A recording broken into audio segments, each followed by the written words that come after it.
Just a second.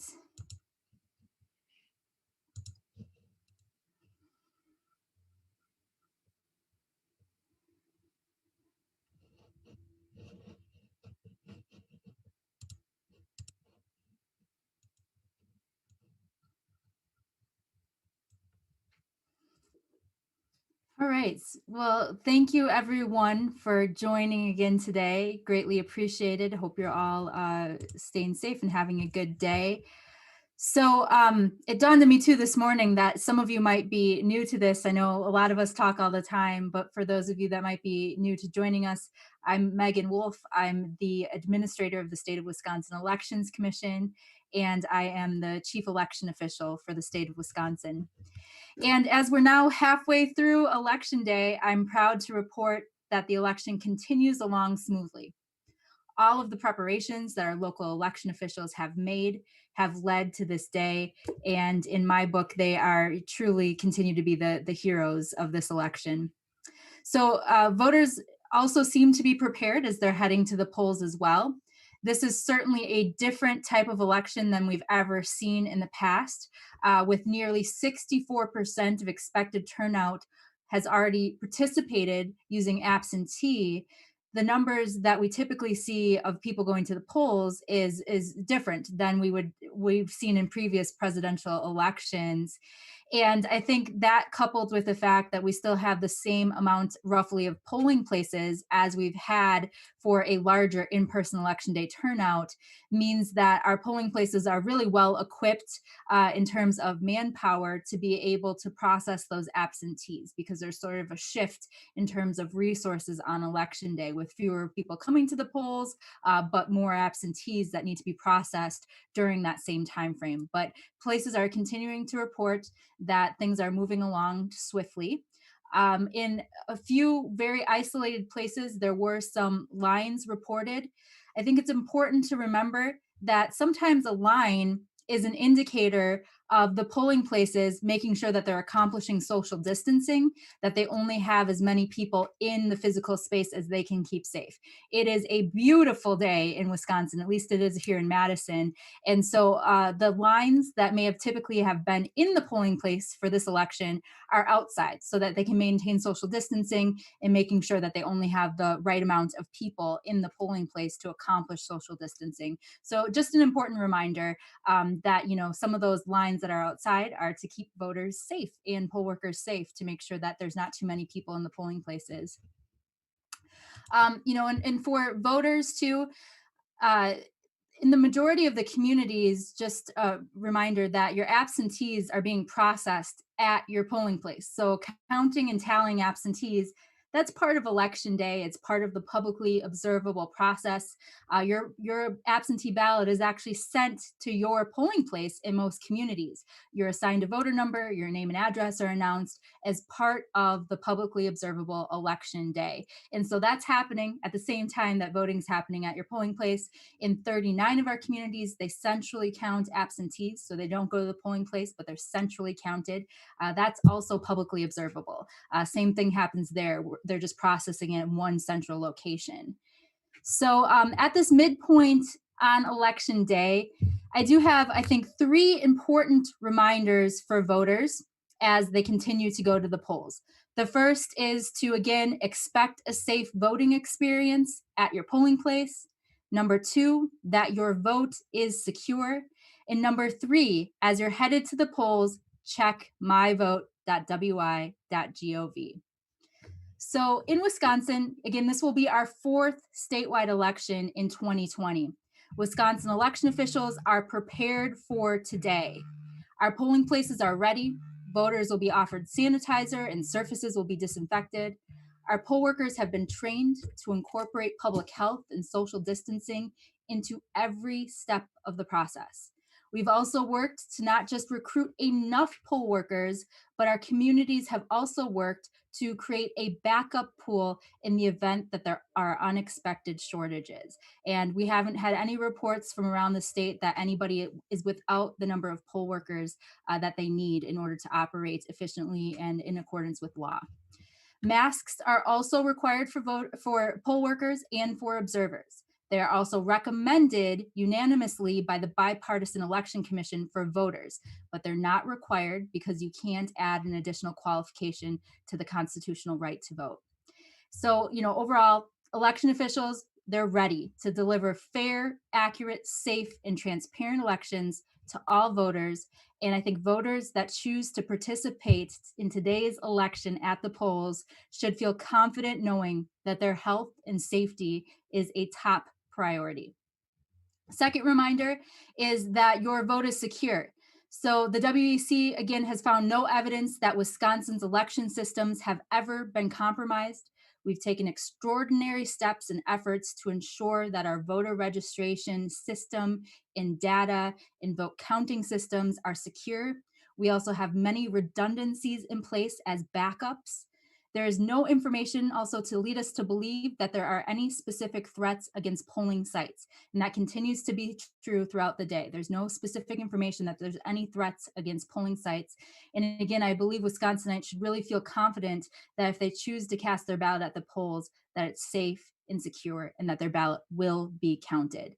But I do think along those same lines, as we're talking about security, it's also important to remember that announcement from the intelligence community about mis and disinformation, that there are adversaries that are trying to confuse voters about elections and to leverage normal parts of the election process to undermine people's confidence in the process.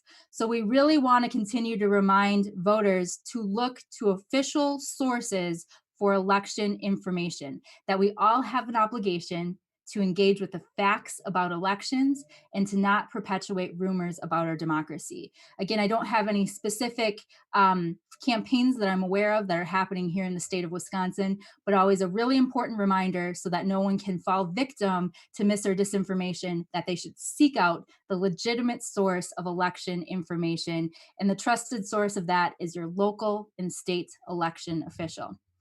And then finally, the last reminder to voters is to check myvote.wi.gov as the state's official website for voting information before you head to the polls. This is where you can check your voter registration. It's where you can find your polling place. It's where you can view a sample ballot. You can track your absentee. You can learn more about photo ID. You can learn about election day registration.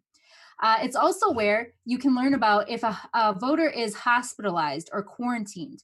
They can learn about the hospitalized elector process, whereas somebody can bring their absentee ballot application to the clerk's office and deliver it back to the voter for them to vote. And then the agent will again deliver that to the polls to be counted. And so my vote is a great place to start for that too, because we can actually give you the paperwork, the application that you'll need as part of that process as well. So myvote.wi.gov for Wisconsin voters is a great place to start as you develop your plans for heading to the polls today and to make sure that you've got the facts that you need about elections in Wisconsin. And finally, just some reminders again about photo ID. And I know we talked about this morning for those of you that were on, but there is some confusion, it seems, around the requirements on a photo ID. So all Wisconsin voters are required to show a photo ID to cast a ballot at the polls today.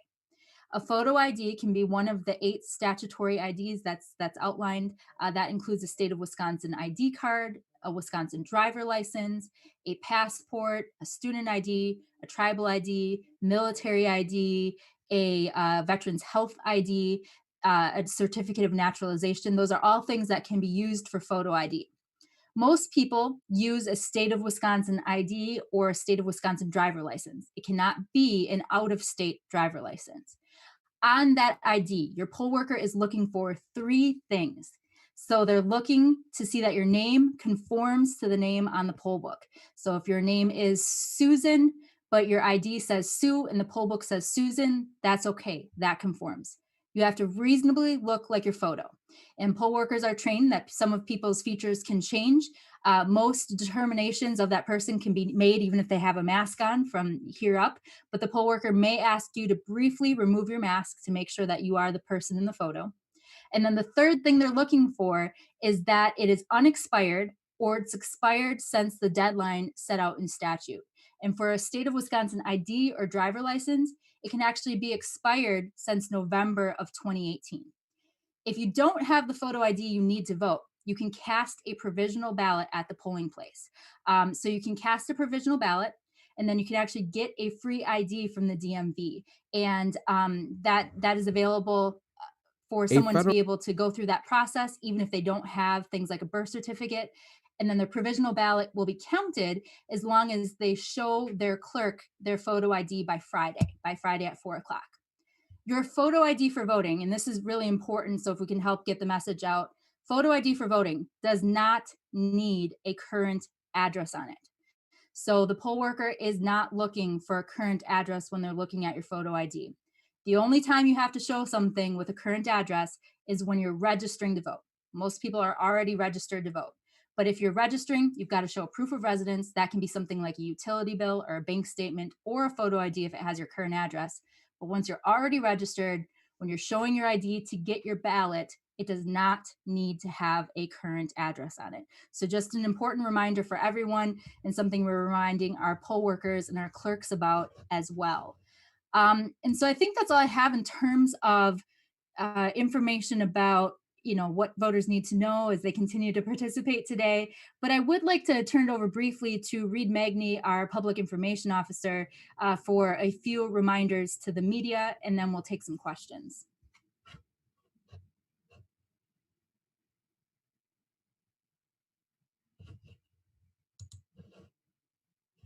Oh, I think you're on mute, Reed.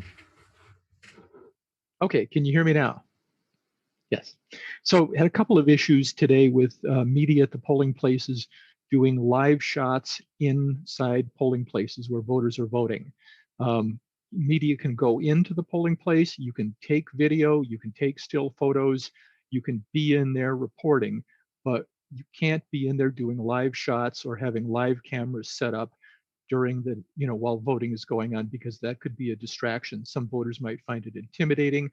It's just a lot to go on. And so I've worked with a couple media organizations today about this. They've been really good and really understanding about it. um, just because the poll workers will allow you to do that at the polling place doesn't mean that it's okay to do it that way. So I just wanted to get that out there. I know that makes great TV to show stuff going on inside the polling place, but it's just too much of a distraction. So um, anything else we were going to talk about, Megan, or does that pretty much cover it? I think so.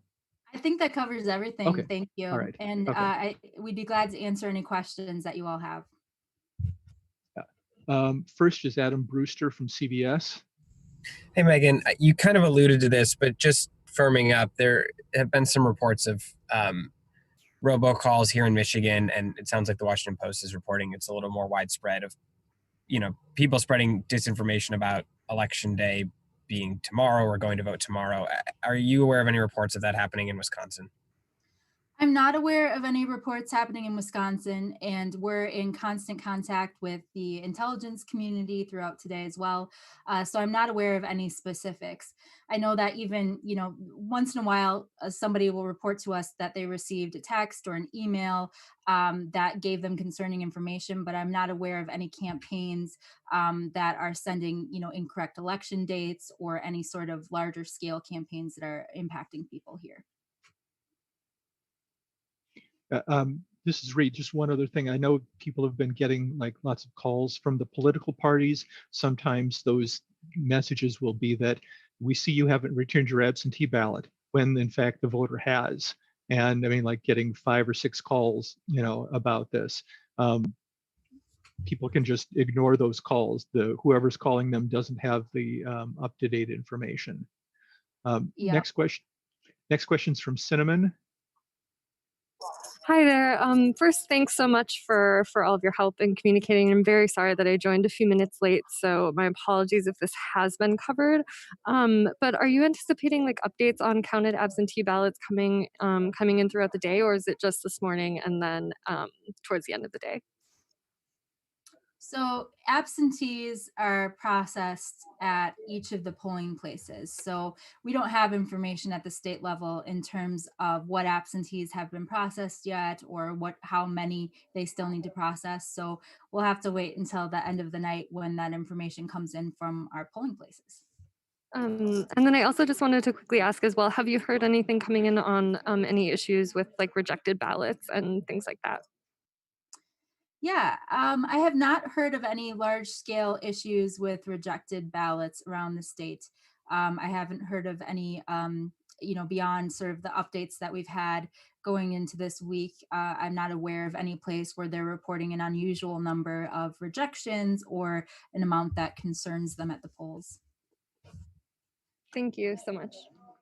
Next is Steve from the AP. Thank you for doing this.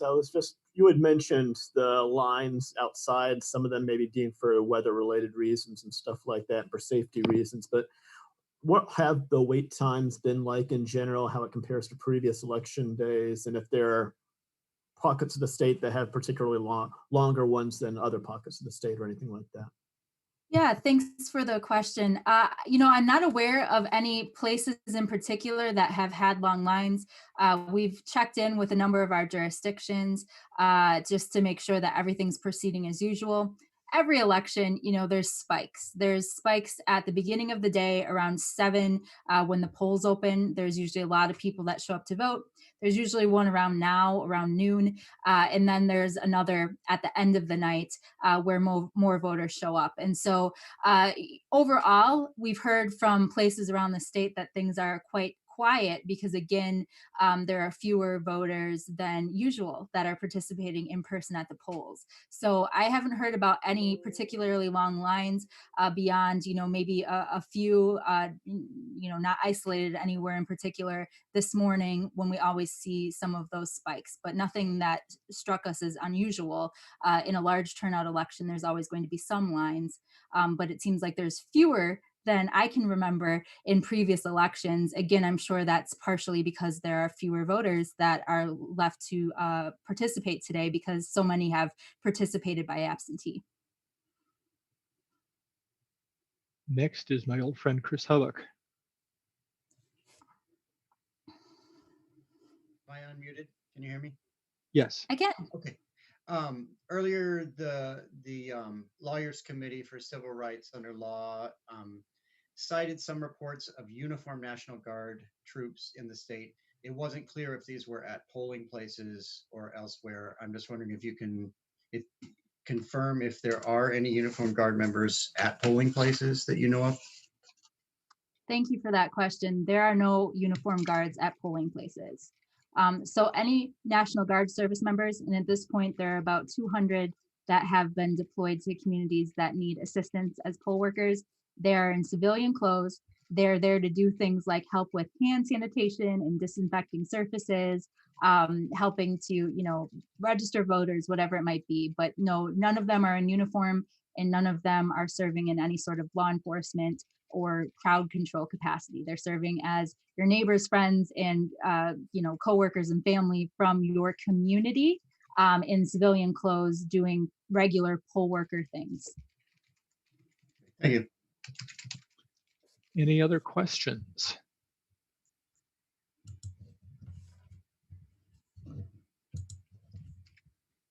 Anybody else? I'm not seeing anything else. Anything else you wanted to add, Megan? No, I guess just thanks as always. I really do appreciate all of you and your help in getting out the word, especially about the mechanical facts about voting. So as voters are heading out today, that they know what to do. So, I really view this as a partnership, and I'm grateful for all of you for being willing to join calls like this so that we get the facts right when the stories are being written and when voters are getting information. So just wanted to extend my appreciation to all of you because I think you're a really important part of election day. So take care, everyone, and wishing you a great rest of your election day. Thanks, Megan. And we will see you all again at 5 o'clock for the next one. Let me know if you need anything between now and then. Thanks. Thanks.